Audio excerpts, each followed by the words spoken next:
This is Geek Gab with your host, Dornall and me, Daddy Warpig. We are back.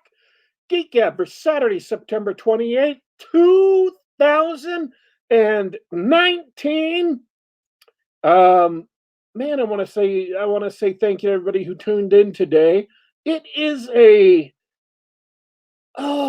yeah, but that's only for me. See, look, are you there, Dornall? You are on mute now. Are you not on mute anymore? Hello. Oh, you're all chipper. It's a gray day where I am. Like Oh yeah.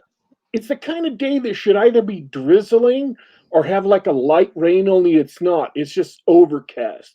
It's like Seattle weather around here. Indeed. In fact, autumn has announced its arrival this week. Of course, we are officially in fall, and it's been a little drizzly, a little rainy, a little cloudy all week, and it is the perfect week. You ready for this? The perfect week to go to the theater and enjoy some movies. Um, but anyways, I'm here thanking people for showing up because in my mind it's such a dark and gloomy and depressing day that I'm just thinking people will probably like lean back and watch some TV and read a book or something. They're not ready for the sheer balls to the wall, adrenaline fueled excitement of Geek Gab. So I'm thanking the people who showed up. And then I realized, wait a minute, in a sheer coincidence that's mind blowing, they don't all have the same weather all over the planet where people tune in. All over the world. I do hope we have listeners from all over the world. That'd be It's great. amazing, but they do not have the same. Well, we have listeners in Singapore, we have listeners in Israel, so that counts. There we go. Geek Gab circumnavigates the globe. You can find us in any kind of weather.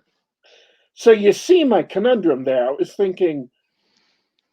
was just kind of down here. Yes, this is me down. This is me on slow speed. This is me when I'm despondent. This is me needing some excitement and some pep. Speaking of seeing a lot of movies, it's been a while since we did a movie review show. Yeah, I almost forgot how to do them. And I've seen some things. I don't mean it that way. I don't mean that in the Rambo way. I mean, Rambo has seen some things. Sure. That's what the entire movie we're going to talk about revolves around. Rambo having seen some things. Now, I saw some shows. Specifically, and even if we only give these like 1 or 2 minutes, some of them, I'm going to hit all of them because I've seen all of them, and by gum and by golly, I'm going to talk about them on the Gab. Hey, that's what we're here for. I saw Rambo Last Blood, which you also saw. Sure did. I saw It Chapter 2. I I'm don't sorry. think you've seen that. Yeah, I missed the first chapter as well. I saw a series on Amazon Prime called Carnival Row. And I don't know how much we're going to be able to talk about it, but I predict that if Jeffro ever saw this show, he would go killdozer. Like, for sure. Full on killdozer. This is not Jeffro friendly entertainment. No. And then I saw Mortal Engines. And then I saw Veronica Mars season 4. Now, just for clarity, one of these is not like the other. Just for clarity's sake, these are not in chronological order. I have just seen them all since the last show where we reviewed something. And I've been kind of depressed that we haven't gotten to talk about reviews. Because I'll go see something and I'm excited. And I want to go talk about it. When I come on the Gab and we've got another guest. And I'm just thinking to myself, dang it, it is so unfair that we keep finding so many interesting, cool, amazing people who want to come on the show. I mean, how many great, awesome, skilled, talented people does one show really need? At least one more. I've got a great guest lined up for a couple weeks from now. It's a surprise. I also have a really, really good guest lined up for some vague point in the future. But I'm going to give mine away. When the next book comes out in the Galaxy's Edge series, um, then Nick Cole is coming on the show. We're going to talk about the new series and some stuff he dropped online that I wanted to ask him about. Oh, that's So, great. That's real special. We haven't had him on in like a year. yeah. So, but yeah, I'm overwhelmed with awesome people, and I was thinking, you know what? We've had too many awesome people, so what we really need is a review show so chock full of reviews that we only get 10 minutes per show. It's fine by me. This is the selfish stream here today. So, Rambo Last Blood. So I want to ask you, how many Rambo movies have you seen? This will be my third one. A long time ago, I saw First Blood and First Blood Part 2, which I barely remember First Blood Part 2. And I missed the intervening Rambos, but I went to the theater to check out Last Blood. Okay, so you didn't see Rambo 3, which wasn't that big a loss. I think to jump straight to the review, I think I missed something going from Rambo First Blood to Rambo Last Blood, and judging by the clips I've seen online, Rambo 3 is where Rambo shifted from an interesting story about a Vietnam vet to how much ridiculous action can we pack into one film. That was the one movie where things went really off the rails. And then Rambo 4, That was just called Rambo, right? yeah, it was called Rambo. It was called John Rambo in some other areas overseas. That's where they went and cut back. That's during that time when Sylvester Stallone was kind of setting up like his legacy, where he really dug deep and began doing acting things. That's when the last actual Rocky movie came out, and that's when the last Rambo, what we thought was going to be the last Rambo, came out. So it was just that one movie, number 3, that was the goofy, by comparison to the rest of the series, the goofy action stuff. Rambo 4 was, in my opinion, the best of all of the movies. Oh, okay. So if you haven't seen that one, you did kind of miss out. But that's okay. You can still review this movie without it. But there's nothing stopping me from going back and watching it. No, you're not. There are copies that have not been destroyed in the great media purge of 2013. Yes. Which nobody remembers because all records of that purge were also purged. That would make sense. That's how I would arrange it. Yeah. So what did you think of Rambo 5? Rambo 5, Rambo Last Blood. Frankly, and this is going to surprise you, I didn't like it that much. That's my overall, and I can hear the silence of shock coming over the internet. It definitely was what the trailers had promised. There was no there's no monkeying around. There were no surprises. It was, here's the setup. You know that Rambo has angered a group of Mexican cartel criminals. They've got lots of men. They've got lots of weapons. And so Rambo gets them angry, and he has to defend a property that he's Rambo-fied with booby traps, right? It's one man against an army. And you're like, yep, that's what you get.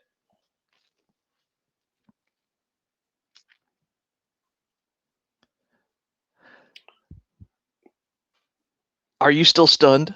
No, I'm thinking. But I wish that weren't the case, because I love good action films. I love the Rambo against the world sort of uh, action, but I cannot hide my natural reaction to it. I had to be honest with myself as I'm sitting there thinking, this isn't that fun. I'm not enjoying this as much as I would.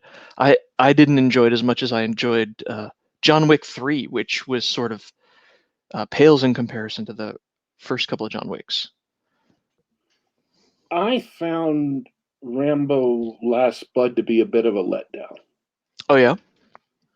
I didn't think it was an awful movie, but it was not as good as I hoped it would be.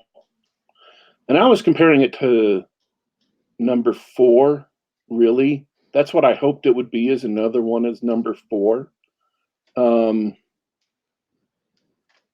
And I still don't know where the movie fell down for me.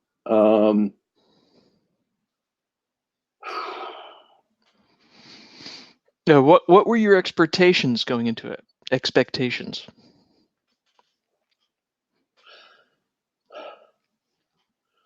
The movie didn't have kind of the thematic weight that the fourth one did. Because the fourth one isn't about Rambo saving prisoners of war. It isn't about him lashing out at people who did something bad to him. It isn't about him saving family members. It isn't about a personal fight at all. He's asked to protect some people who are going upriver to save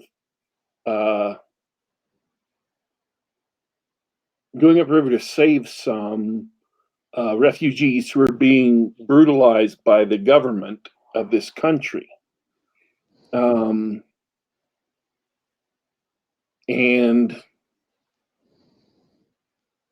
he agrees to protect them against his own wishes and against his own better judgment.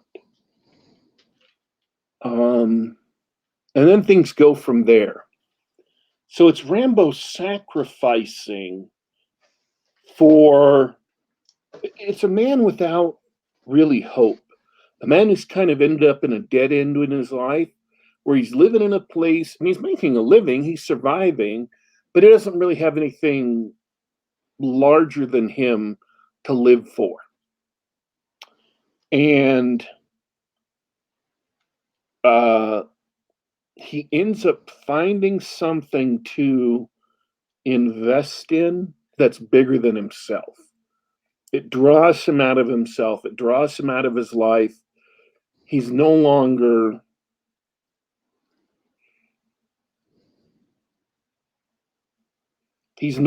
as morose and kind of lost in the past.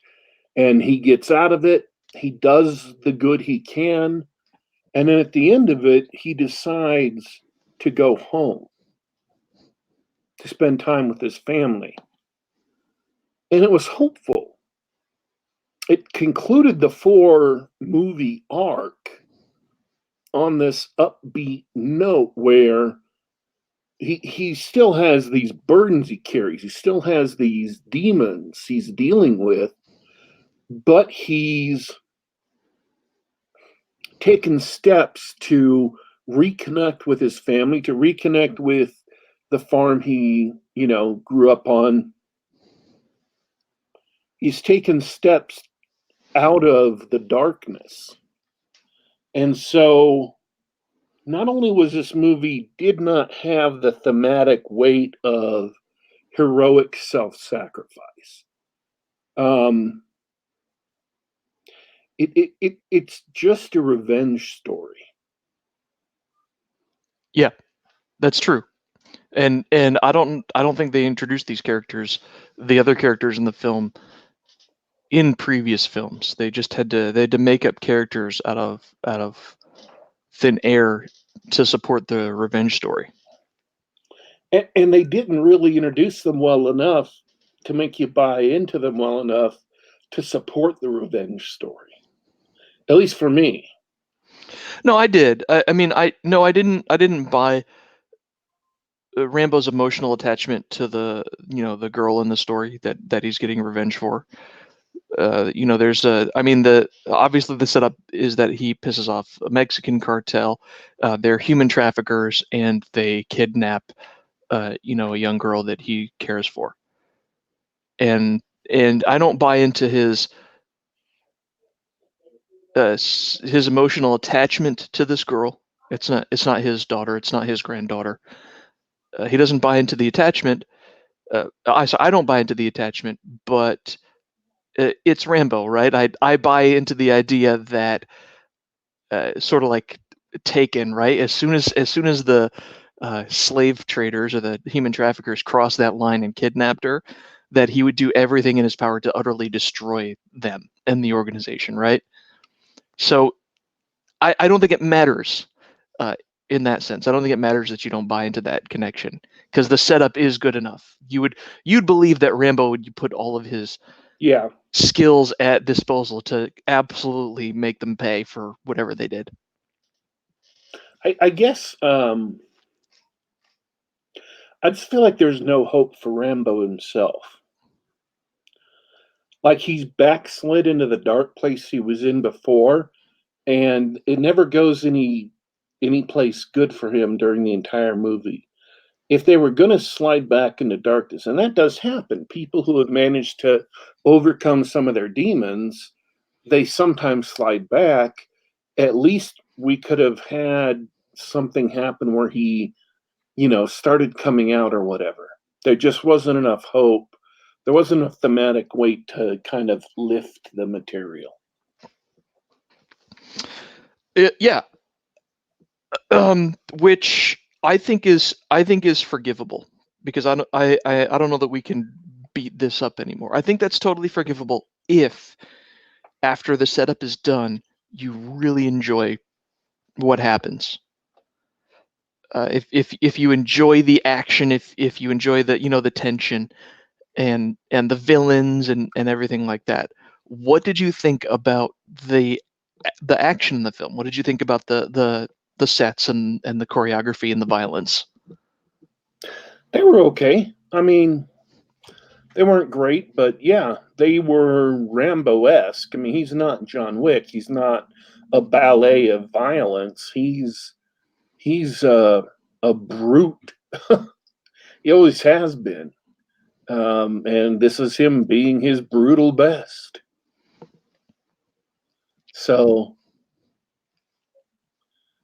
but it wasn't enjoyable or fun action. It was, I don't know. I'm surprised. I thought you would love it, but yeah, it was brutal and violent, and I hate to say it, in a couple of places really cheesy. Really cheesy computer animated violence. A booby trap splitting some guy's face in two, right? And they linger. The editor bothered to put that in was a mistake, and that they lingered on it for a half a second. I mean, it was just a fraction of a second, and just long enough for your brain to go, "Wow, that's stupid." Like that belongs in a video game, and not in a good way. So a lot of the action was great, brutal fights, and especially obviously the whole point is the set piece, uh, full on man versus army guerrilla war, right at the climax. That's obviously your set piece, and so it's sort of the fun of watching Rambo do brutal Rambo things to all the bad guys. But I mean, I don't want to make it sound like it's a bad movie. It's not a bad movie. It just didn't rise to the level of Rambo 4. Rambo 4 is still the best in the series. Rambo 5 is still a good movie, in my opinion. I still liked it. It's better, far better than 3. And I really, I felt let down because it wasn't as good as Rambo 4. That doesn't mean it's a bad movie. What do you think about Brad's question in chat? Does this look like Sly took up a story originally for a different lead and rewrote it into a Rambo story? That question? Yeah. I don't know. Haven't even thought about it. Well, could be. I'm not sure. Well, the ending is definitely a Rambo ending. They're like, here's without giving any spoilers as to what actually happens. There's a bit of a riding off into the sunset moment at the end, and unfortunately, after the rest of the film, I don't feel like it was earned. It just yeah, that's too bad. That's too bad. I would say it's not a good movie. I hate to say it, but I wouldn't recommend it. If you're excited, if you're pumped to see Rambo and you want to see the super violence and the explosions and stuff, you're gonna have a good time. Fine, go see it. Right. If you're expecting a good story out of it, I wouldn't. Like I mean, you have to. I think it pales in comparison to Rambo: First Blood, because that was really a story about Vietnam vet who is wrestling with his demons and sort of pushed over the edge, and with an especially powerful scene at the end, where he's confronted by his friend Colonel Trotman at the end. Right? You don't get anything like that in this film.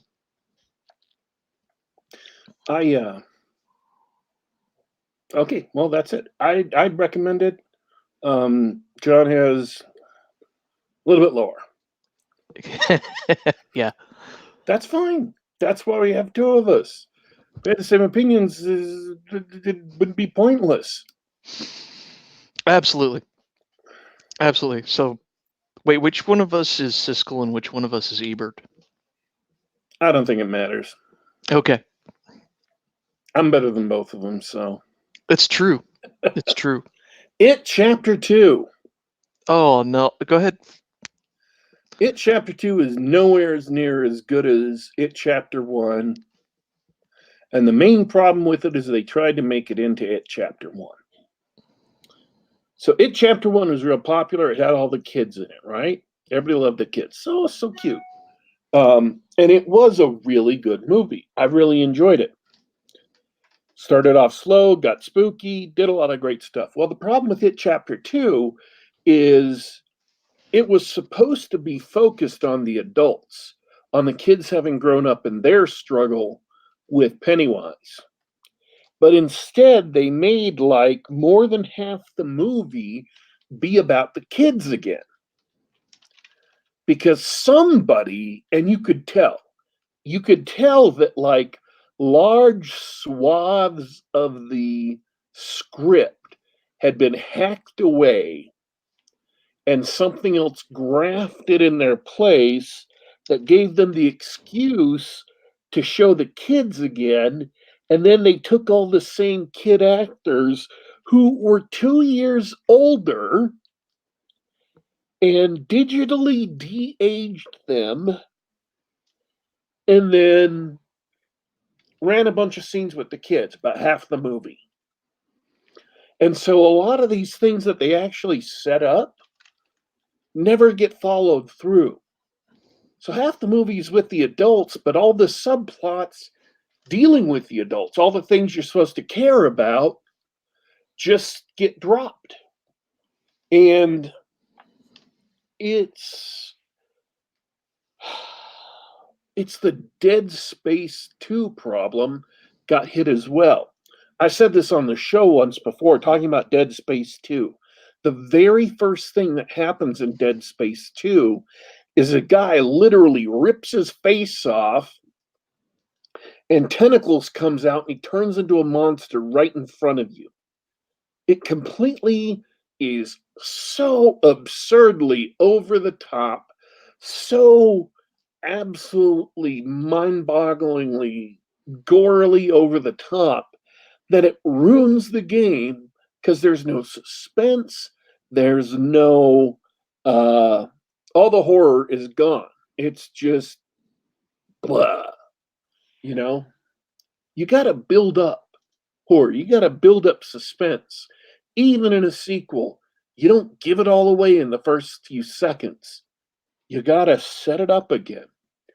And they didn't in it, chapter 2. It was 100, they're going 100 miles an hour right out of the gate. And all the stuff that they could have done with the adults, they skipped over. They even had in the first movie, they have a bully who's going to go carve his initials on the chubby kid's, belly or chest. And in the book, he shows up later because Pennywise lets him out of the insane asylum, and he dogs the adults through their struggle with Pennywise.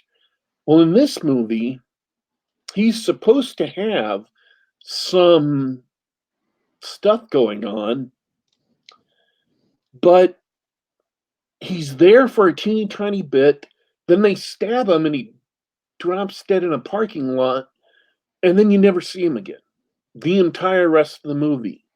Even at the point, the absolute perfect point where you haven't seen him in a while, and that would be the perfect point to bring him back because people have forgotten about him, and it would be like, oh, there he is again. That's where you should have brought him back to A, complete his arc, because he should show up at least 3 times, and B, scare the audience with something they weren't expecting because he'd been gone so long, they didn't stick it in there. So they completely botched this because some galaxy brain studio exec had the brilliant idea of saying, well, everybody liked the kids. Let's make this entire movie all about the kids again. That's absurd, because wasn't the point of making it into 2 chapters, instead of using flashbacks to the kids and interweaving the stories, they would just do the past as one movie and then the present as the next one? Wasn't that a deliberate decision up front? Yep. And okay, so they just they trampled on their own premise and tried to walk back their decision after the first film had already been done. That's great. That's a good idea. That's definitely how you run a professional movie filming company. Yep. So chapter 2 could have been great. All right, but what's the important part? Was it scary? Was it thrilling? It was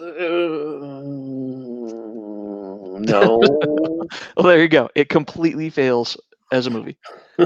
It's you can't even, don't even bother hedging anything. There's nothing. If a movie that's supposed to be a horror movie is not thrilling or scary, it is completely failed. Hey, at one point in the city park, they've got a big statue of Paul Bunyan, right? He's a lumberjack, like 8 feet tall statue. And he comes to life. Wait, what? He comes to life because it's like an imaginary thing, but the kid doesn't know it. Because Pennywise can make you see things, right? Like illusions, and can make you feel like they're real and stuff. He doesn't get scarier.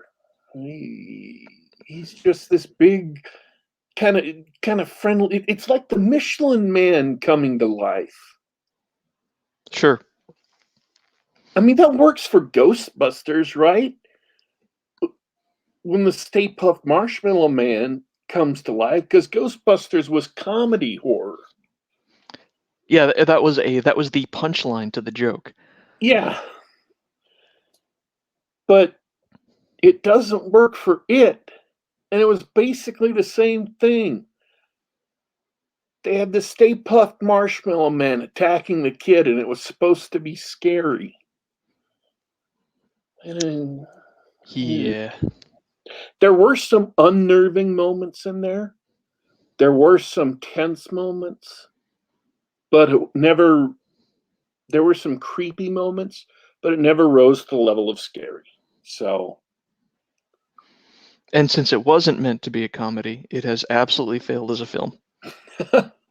yes. There you go. With the It Chapter 2 officially receives a 0% rating from Geek Gab.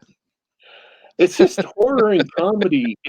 If your comedy isn't funny and if your horror isn't scary, there's a lot of stuff you can do right, but you can have an almost drama, right? A drama that's almost really great, but even if it's kind of only okay good or mostly good, it's still decent drama. Doesn't have to be perfect, but man, comedy and horror, they have to be perfect or they're worthless. Um, Let me do a couple of real quick ones. Veronica Mars season 4. All right, for something completely different. This one I assume is not intended to be a horror. No, it's not. It's kind of it's film noir only with a petite blonde chick in the Philip Marlowe role. I saw all 3 seasons of the Veronica Mars series. I saw the HBO movie, which was crowdfunded, and now I've seen Veronica Mars season 4. And if it's on Hulu, it was Rob Thomas. Do you know Rob Thomas? Yeah, very popular singer. Right. Well, apparently he went into television producing at some point. Veronica Mars was his thing. He started it. Is that so? Huh. And iZombie, the television adaptation of a comic book that's about a forensic pathologist who is turned into a zombie, and so she eats tiny little pieces of the the brains of the people she autopsies, and then that helps her solve the cases. That's also uh, a Rob. That's uh, also his stuff. So he's done 2 shows that were both made an impact in popular culture. So congrats to him. That's amazing. And here I thought his only impact to popular culture was to sell out wineries for a bunch of middle-aged women to hear him sing. So if you've seen Veronica Mars and you like Veronica Mars, this Veronica Mars season 4, done in partnership with Hulu, is another season of Veronica Mars, and it delivers pretty much exactly what you're looking for.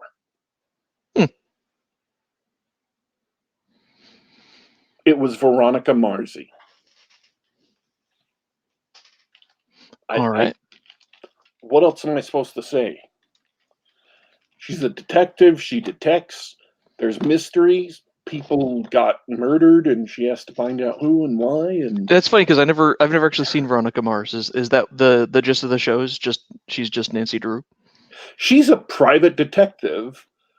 In the original series, she was the daughter of a private detective, but because he's always busy and going out of town and stuff, she just keeps on taking over his cases and getting them solved. She does the legwork herself. She does surveillance, takes pictures. Sometimes kids at school come to her and she gets paid money. She keeps the family afloat through getting paid to be a real private detective.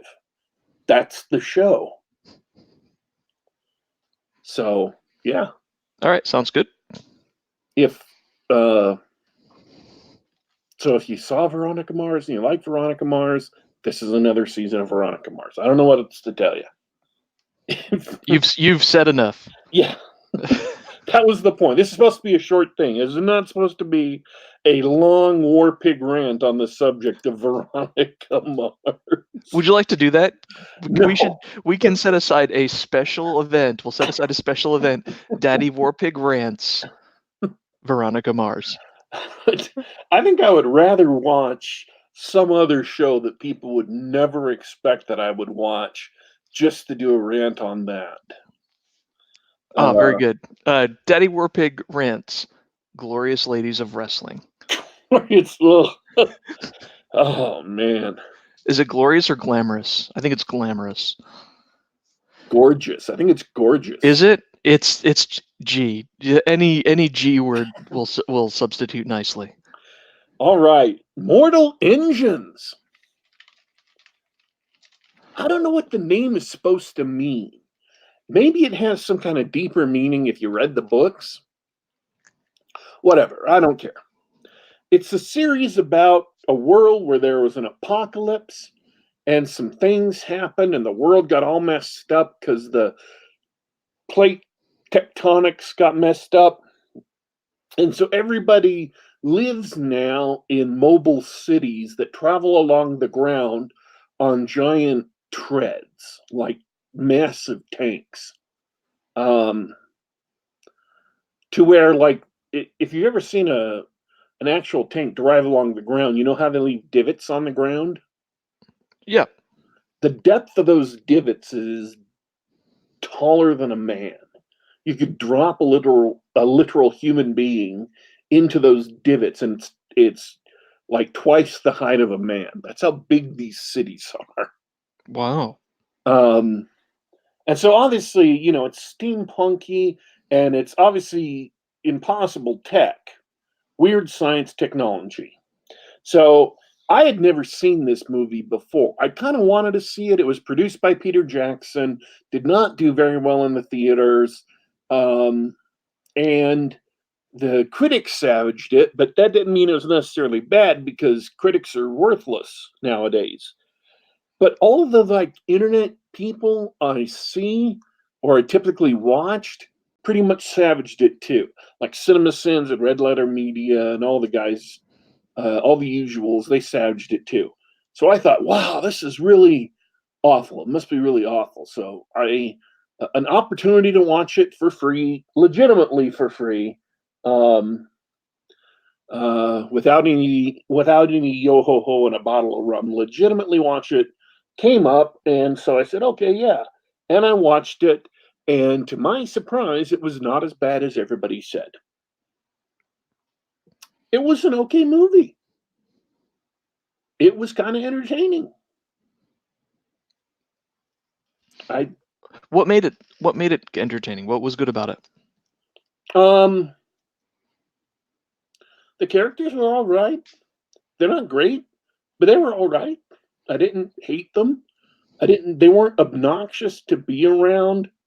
They didn't do stupid things. The movie didn't lecture me about politics or stop and pull virtue signaling. Um, they had some action that was cool. They had a bunch of different stuff that was kind of neat. I mean, it actually is pretty cool to see a giant city chase down a smaller city and harpoon it and drag it inside. Um, it's kind of cool to see a giant city floating in the sky. And then a kind of an undead guy crossed with a Terminator show up to capture somebody and have a fight scene right in the middle of the city where, he slams a dude so hard the guy goes flying through the floor and just drops and he's gone. But you see him fall. It was a cool fight scene. I enjoyed it. You know, They had a prison that walked on stilts through the ocean. That was cool. That sounds cool. They put enough stuff on the screen, and everybody was whining about, oh, they listed 4 things, and I don't even know what they were. Oh, it's like, dude, one scene at the end of the movie, the guy said, well, these enemies, these enemies, these enemies, and these enemies, we're gonna crush them. That's it. They didn't give you an hour of exposition. They didn't give you a big, you know, voiceover or whatever that you had to memorize. They didn't spout these weird names at you the whole show. One scene, four names. Suck it up. You know? I mean, I was seriously expecting one of those weird, heavy exposition, heavy movies. It wasn't. It was just an all right movie. I mean, it wasn't super great, but it wasn't awful. It was watchable and enjoyable. They put enough cool stuff on the screen for me to enjoy it. Yeah. Sounds good. So I mean, I guess I'm giving it a qualified recommend. If that sounds, if steampunkish stuff sounds okay to you and you understand the limitations where I'm coming from, um, it's probably worth going to see, and it was okay. It sounds all right. I'd probably be a lot happier seeing that than the other steampunkish thing on the list. What was it called? Carnival Row? Oh, Carnival Row, yeah, not steampunkish. Is more of a urban fantasy. Yeah, urban fantasy. But it's set in Victorian England, so it's in the same time period. Here's where it gets hilarious. It's not set in Victorian England. Wait, really? Yeah, it's set in a fantasy world. In a second world fantasy, like a D&D campaign. In fact, it's set in exactly like a D&D campaign, like Eberron, because it is Victorian England to a T, only it's not. It's a city-state in a fantasy world That just happens to look like London of yeah, that time period. and has mostly the same politics and And a Jack the Ripper storyline premise in the first episode. the whole series actually revolves around that mystery. Oh, you made it through the whole series. See, I did. I have seen Carnival Row, and I did watch the first episode, and that's about as long as I lasted. Why don't you tell me more about this series? So in Carnival Row, there is the Victorians, and I'll call them Victorians even though they're not, because I don't remember the name of the land or the city or whatever. This is what happens when we have far too many interesting and engaging guests. I tend to forget details about these shows. And then there's the land of the fairies in between, and then the land of the evil Eastern Europeans on the other side. Well, it's gonna be painful to talk about a couple of these things. The evil Eastern Europeans landed and tried to conquer some of the fairies, and so the Victorians landed and tried to ally with some of the fairies. And we're not talking about like, Thumbelina. We're talking about basically human beings. They're the same size as human beings. And they've got, at least the main ones they look sort of like dragonfly wings. And there are other varieties. There are several species of fairies. Some look like fawns. Some look like really, really big fawns with major horns. And so there's been this long war on the Fey lands between the evil Eastern Europeans and the Victorians. Both sides have allied with the fairies and they fight back and forth. So,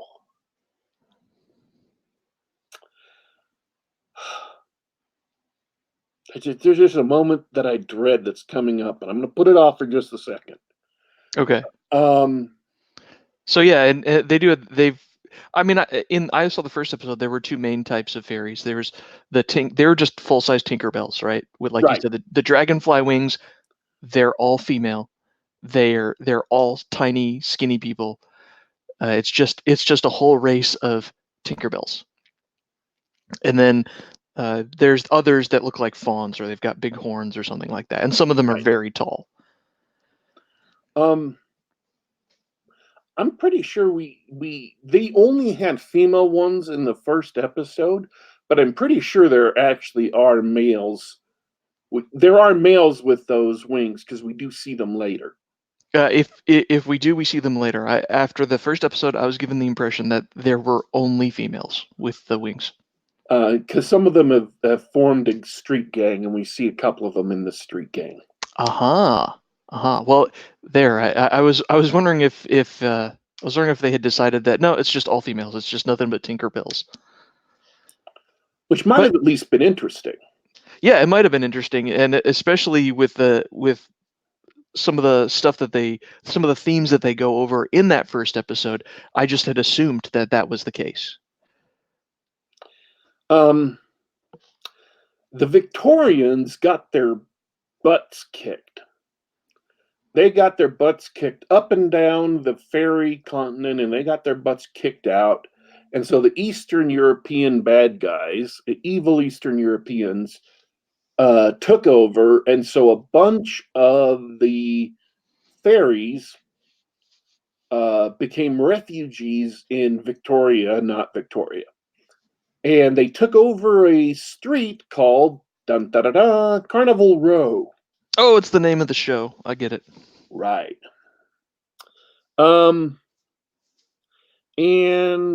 there's a lot of strife because nobody in the city likes them, and a lot of them don't like humans. So, here's the moment I've dreaded. It's okay. You can do it. First off, these fairies, although they are supposed to be magical, they have access to magical spells and traditions that humans just don't have.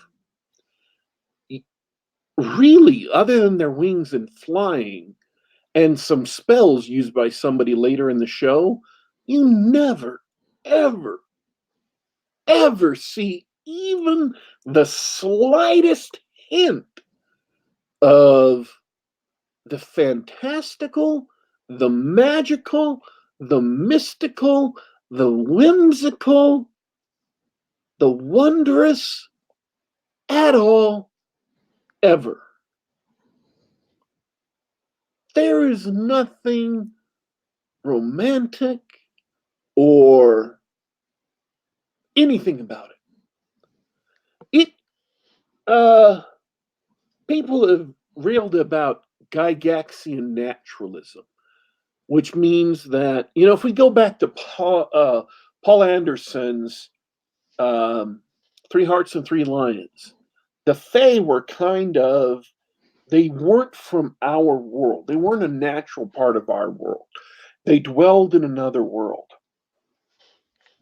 And they were supernatural creatures, supernatural beings. And so the sign of the cross could hurt them. Oh, by the way, this world, this alternate Victoria, has a religion. Only instead of it being someone who was nailed to a cross for mankind's sins, it was someone who was hanged for mankind's sins.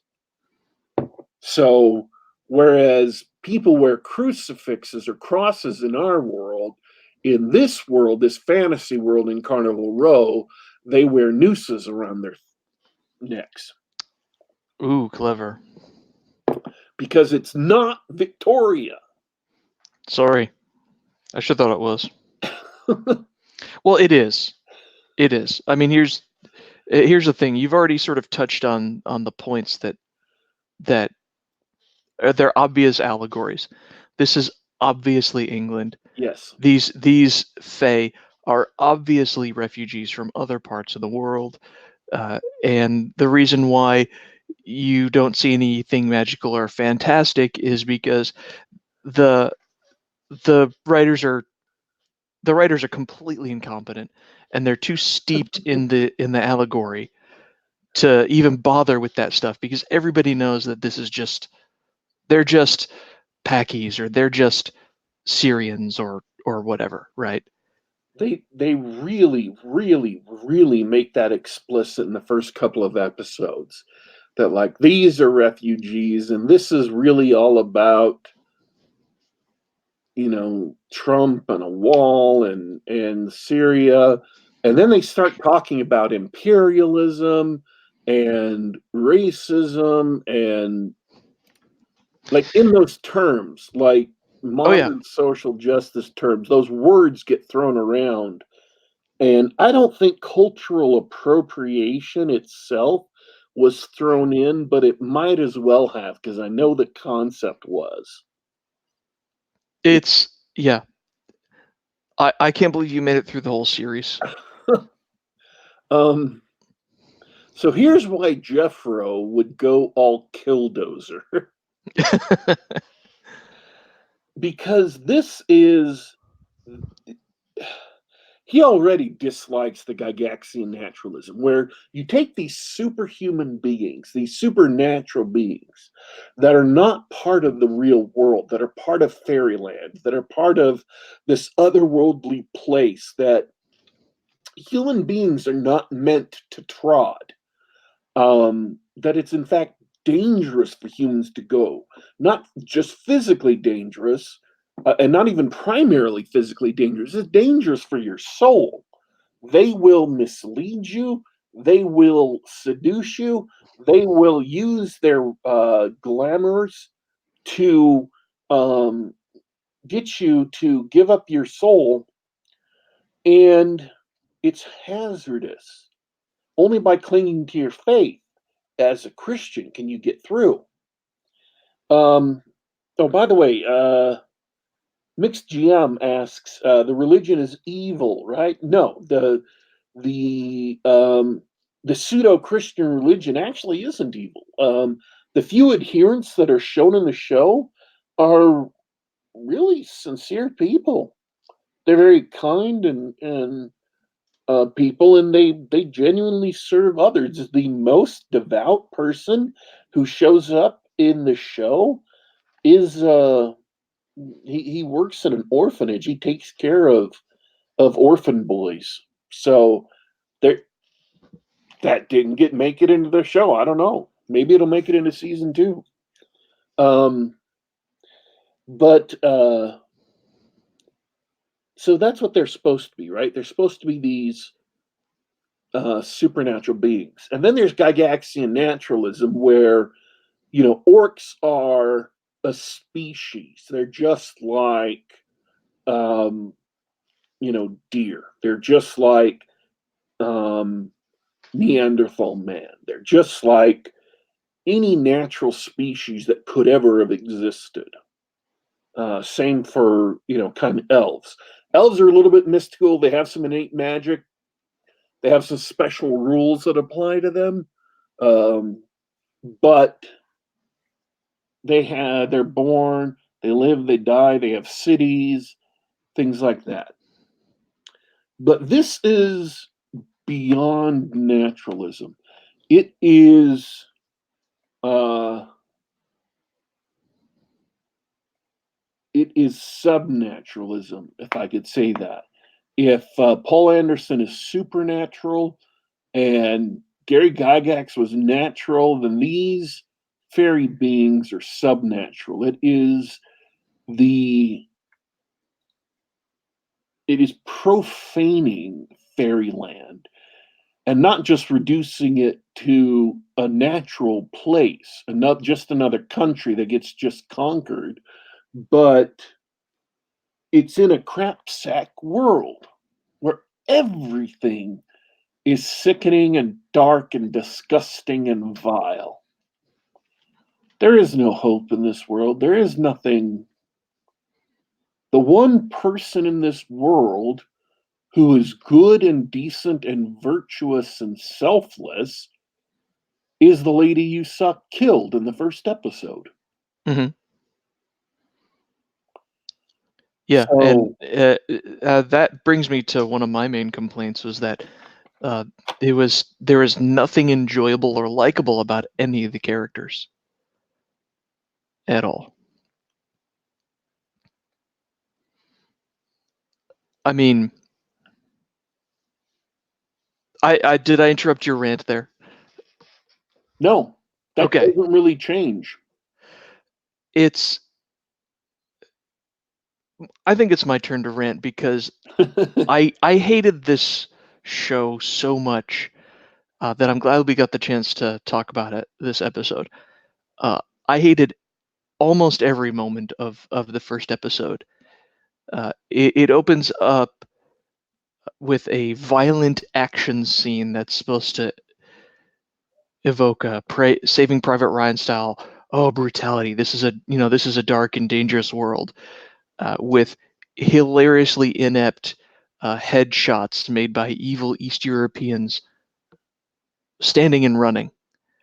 These guys are the most accurate musket wielders in any fiction. It's a stupid action scene about fairies that you don't care about, just to set up this one character. The badass fairy lady that we are gonna suffer with the rest of the show. It is misery porn. It's absolutely misery porn. You go back to this absolutely not London, and yeah, all the fairies are at a brothel, and the only good and it's cliche after cliche. The brothel's a cliche. The We're introduced to Orlando Bloom's detective character, and of course he's working on the serial killer case that nobody believes in, or either they believe it can't be solved or shouldn't be solved because he's targeting the refugees. But no, he's the only good guy. They even do the uh, they even have him punch out the racist sergeant. Standing up for the refugees and punching the racist sergeant, who's at absolutely not a Klan rally. And then he's at the sergeant's desk. I thought he was going to say, "Turn in your badge and gun." I really did. There. They played that scene, the lethal weapon scene, the rogue cop scene, again. But he's the only one who believes in the case, and of course, clues get dropped into his lap through through no effort on his part. Uh, and his investigation still skills involved running around and getting himself into fist fights. Uh, but of course, he's portrayed as the virtuous one, right? Because he's one of the few humans who cares about the refugees, naturally. Every line of dialogue is cliche and painful to listen to. The whole set and the whole setting, they're all miserable, as you were saying. It's all dark and gloomy and, well, grim dark, I think is the right phrase. And it is, aside from all the cliche and bad writing, it is chock full of ham-fisted allegory. It's very preachy, uh, and it doesn't engender any sort of sympathy or empathy for any of the characters in the story. I think this is terribly written. I hate this place, and I never want to go back. I do have one nice thing to say about it, though. I thought the costumes and the sets were pretty cool. They did a really good job on the costumes. Excellent. I mean, they were just phenomenal. Um, but every time they brought in a new character, the costumes were impeccable, impeccable, um, because they were appropriate for that character's status in the society. They none of them were ill fit or looked like they'd been slapped on at the last minute, and they also uh, gave the impression that that character was who they were. Like the flighty blonde girl wears a series of dresses that a flighty blonde girl would wear. Hmm. Um, and the Faye, who's trying to look like a high class fashion gentleman, wears a series of clothes that are even more Tony than all of the well dressed, wealthy people around him. It just is very impressive. Special effects, the makeup effects, excuse me, were also amazing. All the horns and all the other makeup effects were just incredible. The sets were great. I don't know where they found all these houses to shoot in, or if they were sets they built or whatever. But however they did it, they did a phenomenal job. Technically speaking, the show is incredible. Sure, and that I think that was the big draw. I agree. I saw a commercial for it originally in a theater actually, and they had interviews with Orlando Bloom and everything like that, and I was like, well, that looks really cool. I'd love to see that in action. How did you make it through the whole series? Do you have a higher tolerance than I do for that kind of bullshit? Mm-hmm. Must be. I don't remember. It was all a fog. Well, I think it is irredeemable trash, and nobody should watch it. I have nothing but contempt for Carnival Row and the people responsible for it. I will say this, folks, if you're listening, and you decide to watch it, um, there is Amazon has apparently decided to learn the wrong lessons from HBO. There are several scenes of nudity in the show every single episode, and so I was constantly having to look away and close my eyes, and then wait until I was sure the scene was done to look back. Oh, that was another part of my rant that I had blanked on. Absolutely gratuitous. Softcore sex scenes that belong on Cinemax, and wouldn't you know it, add absolutely nothing to the story. We need. What do you do in 2019 when you need to establish that two characters are sleeping together? Well, why don't you just have them do it right there on screen? There's definitely no other way to get that information to the viewers. Plus, it'll titillate them. Irredeemable trash. Yeah. Yeah. I think I finished watching it because I wanted to review it for the show. That you did, sir. All right. What else is on your list? Are we done? No, that was it. Those 5 things are it on my list. Wow, we clocked in at an hour. We are the best. Yeah. All right. Is there anything you want to say on a positive note to end the show on a positive note? Positive note. I've been reading the 4-book series Takeover by On Spock and Cole. That's leading up to the next season. I don't know when that is. I've really enjoyed them. There's 4 smaller books. I'm assuming they're going to compile them together in one book and release it at some point. But I've been reading the 4 individual ones. Very much enjoyed those. They're all 4 of them are real short.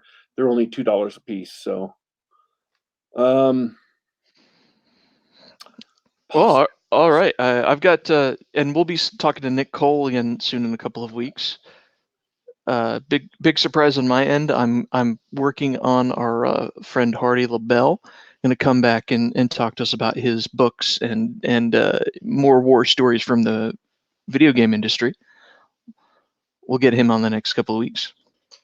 I'm super happy to have people live in the chat. Thanks for Mixed GM, Cass, Emmett, and Bradford, and a few others as usual. It's always good to have you guys hang around talking about games and films and stuff.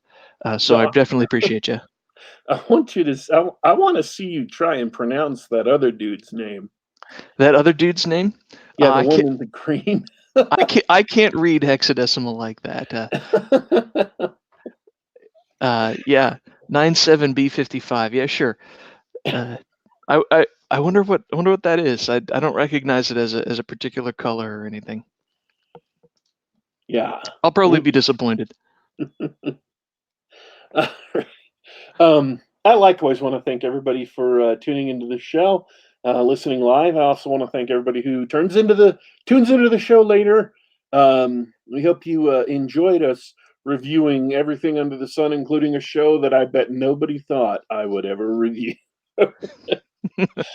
Although I did review the entire Twilight series on Castalia House, so you never can tell. I It's a great watch sacrifice for us. I watch all four of those movies to the uncut version of three of them, so I was there, man. Um, we're available, of course, on YouTube here, youtube.com/Geek Gab. We're available on the iTunes Store, the Google Play Store, and on SoundCloud.com. Just do a search for Geek Gab, and you can listen to us on the device of your choice, your iPhone, your iPad, any of your Android devices, and just on the web if you are declaring your freedom from major corporations. Um, we, your hosts, are signing out for today, but don't you worry, don't you fret. We will be back.